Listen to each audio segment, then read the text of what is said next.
What up, guys? Another Adonis review. I'm going to knock out a few, just kind of add more substance and games I've played into the mix of reviews, older ones that I've kind of cutting through lately. Today I thought I would do NieR Automata, which to a lot of people is a smash hit game. I mean, some could probably call it a cult classic, but I think it's pretty like well known and liked throughout. You know, I mean, not super mainstream, but you know, even when I wasn't into playing every single game in the world, you know, it kind of stood out to me when I first saw it. So I do feel like this is a game that is very popular, but perhaps you've never actually played it, because it is a little bit in the cut, and maybe I can help you figure out if it's worth it for you. Now, I would say, I mean, NieR Automata, I wouldn't say it's like a love-hate relationship. It's definitely bigger majority of love. It's definitely a fantastic game, and I feel like it does deserve a lot of the hype it gets, but it does have some flaws as well, that I will kind of describe and point out, which aren't huge flaws, but they are flaws nonetheless. Now quickly I'll just go over a synopsis, if whatever that's the word I'm trying to use for the game. And I'm not going to go too far into it because it's confusing and I don't feel like trying to break it down right now. But basically, you are these two androids sent from like a Earth that lives in outer space now, and basically our Earth has been taken over by like technology and robots and stuff, and we basically have been, you know, we've left the planet and it's been fucking decades. It's been a long time. And basically Earth is, I don't know, I don't know if they're trying to get minerals from, I forget, but essentially they're sending androids to kind of get shit back from Earth. But it's obviously been overtaken by these robots as a hostile land, at least to their knowledge. So, you know, that's the whole point of the thing. You basically go down, and as you play the game, you start to realize that, you know, that these robots have been here alone with no human life for so long that, you know, we fear that they're hostile, and, you know, because they have obliterated, you know, life on the planet, but they've been there for so long by themselves that they're starting to feel like human emotions, and they're like people almost now. Like they've kind of started to create consciousness within themselves, which is why it's such a popular game. Is kind of seeing them starting to feel these human emotions while not knowing what it is, because they're robots, so they don't know exactly what's wrong with them. But a lot of them are like, you know, like they feel these emotions and they don't know what to do with them or what they are, and they're kind of like almost like going crazy because it's like not in their function to be having these type of feelings, and they're evolving, of course. And that obviously hits pretty hard with the fact that you're an android, and like, you know, what does that say about you? You know, you have these powers, and, you know, the genocide, you know, you're killing your own people, whatnot. So that's kind of the concept. That's why it's such a popular game, is that whole ideology behind it is very popular with people. Now, kind of moving past that, I mentioned in a previous game, when I was talking about Persona 5 and its like turn-based style of gaming, and how that's not like a popular style of fighting, at least for a lot of people. When I think about playing a game and wanting to have that really fun, dynamic fighting, you know, ability and how controls of how you combat, I would say that NieR Automata is a perfect example of fantastic fighting abilities. And if you kind of see right now too, how you look at the screen, how it kind of switches perspective, that's also a thing that this game is fantastic for. This game all the time will go, you know, classic third person combat like you see right now in like a Devil May Cry or a I don't know, Bayonetta of some sort. It'll constantly go from a style like that's very common, but then it'll go to like a side scroller, or it'll go through like a top ground, like where kind of like where you just avoid the balls and they're being shot at you. Like there's a lot of very unique perspectives that they choose, which is one of the reasons why this game is so great. It's fun to kind of switch between that, but at its core is this fantastic fighting mechanic that is just great. You know, we switch between swords, and you can get higher level swords and different power swords and different types of shooting abilities and shit like that.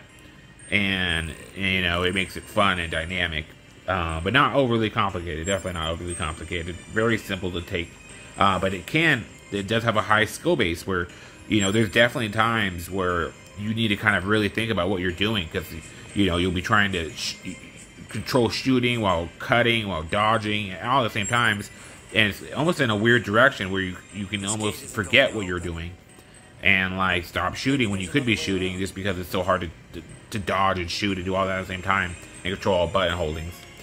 So there is really a high level of skill that could take. It goes from very simplistic to being like, you could truly be a master at it and just fucking dominate, which is great. But anywho, so, you know, like I said, that's kind of the positives about the game real quickly. Is just the fighting mechanics, how it can switch from 1 second, you know, fighting in, you know, a 3D based environment to a 2D to an above 2D view. You know, the way it cuts back and forth between that is pretty nice. The story itself, it's interesting and pretty cool. The atmosphere kind of great. It's pretty unique. This area is definitely one of my favorites. It's like a carnival, and all the robots have kind of, like I said, they've just been here for hundreds of years, just kind of creating, you know, living there they're not fighting anybody. It's no more humans, so they just kind of exist and created their own world out of this place. So they don't live in anger and trying to destroy things. They're just existing. You're kind of just fucking up their life because you think they're all hostile. So this area is, again, one of the prime examples of how creative this game is. Another thing that's very creative about it, and, you know, why it's so highly regarded, is its story endings. Now, I think it's been said that there's 26 different endings that happen in the game, or that can happen. Now, not all of them are super creative. You know, some of them you just, you know, die in a random area where you could die in the beginning, and that's, you know, that's ending fucking 2A or whatever. But when it comes to the actual ending, like the true ending and the different versions, there are a few different ones that you can choose through. And apparently an even secreter one that I've never got to. But, you know, there are like secret endings that you can only get by doing something extremely, I want to say difficult, but very time consuming. You really gotta like spend your time to get to it. So that is also another real cool thing about this game, is all the different ways you can possibly end it. You know, like I said, I think there's 26 endings that exist. You know, maybe 15, maybe even 20 of them are like fucking just bullshit endings, right? But I would say there could be 6 endings that are truly different ways to end the game, that are based on your own decision making. And it's not a game at all like Until Dawn, you know, where it should be based off that. But that's pretty cool too. And like I said, the graphics on it are very smooth. They look pretty good, even for its age. It's not that old, but still pretty smooth. But then going about the negatives about the game, is going back into the graphics too. Technically saying it's a pretty smooth game, but there's a lot of areas that are kind of blank and they don't provide a lot of detail, or there will be buildings that it looks like you could easily go through, and there should be no reason why you shouldn't go through it, and then it's blocked, like it's just blocked off. Like there's just a lot of areas that are cut off for the wrong reasons. They're not blocked off in a good way. You know, if you're gonna block up an area, put a door there or something that you can't go through. I'm fine with that, but don't make the door open and just I can't go in it. I kind of hate when games do that. So there are definitely some rough edges when it comes to the graphics in certain areas, which, you know, even when it first came out, this was, you know, a brand new game. I mean, again, it's not a bad looking game for its age. It's not that old, but when it was brand new, I felt like it should have easily, some of the graphical errors should have been a lot better. So that really upset me. Another thing, I wouldn't say it's like the endings, but it's the game does deceive you, you know, with its endings, because you could sit there and think you truly got to the end of the game, and then you realize, you know, maybe you're only halfway through, Because at minimum, this game does have, you know, you play the whole time, you know, as, you know, 2B, and, you know, you end the game, and then you can start the game as 9s. And then, you know, there's just endings that you don't really see coming, and so it's hard to really follow if you finished the game or not, or how far you've kind of gone because of how they broke that down. So I just wish it was a little bit more straightforward, but again, that is kind of the hype and the fun of the game is, you know, it's not really knowing, but it kind of takes the steam from your sail, especially because once you switch into the 9's story mode, you're essentially kind of just doing the same story you did earlier.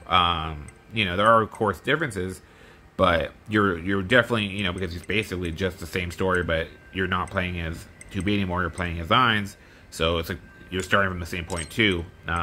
So you're basically just doing the same game, but playing the different character. So that does get old. It's really kind of just rinsing and repeating what you've already done, so it takes away some of the fun of the game, which is unfortunate. I think could have done a little bit more with it. You know, it's a nice way to stretch the game on, but it could have been done differently. But beyond that, I mean, you know, I only have high things to say. I think it's a game. It's a must-play game for most. You know, if you're a person that likes, I mean, open world type games, or Devil May Cry type games, or God of War type style fighting games, I think you'll really like it. And if you think you like interesting stories, I think this one has a good one. I think there's definitely, you know, way more positives than there are negatives with this game, and I think it's a kind of a must-play for all. I'd say this game typically does have it doesn't go down in value too often, but I do believe you can typically find this game for around $20. It's pretty often. I'm not sure what the standalone sale, the prices nowadays, usually, but I say $20 is pretty. If you can get it for 20, that's a pretty good deal. If you can get it for 15, that'd probably be a great deal.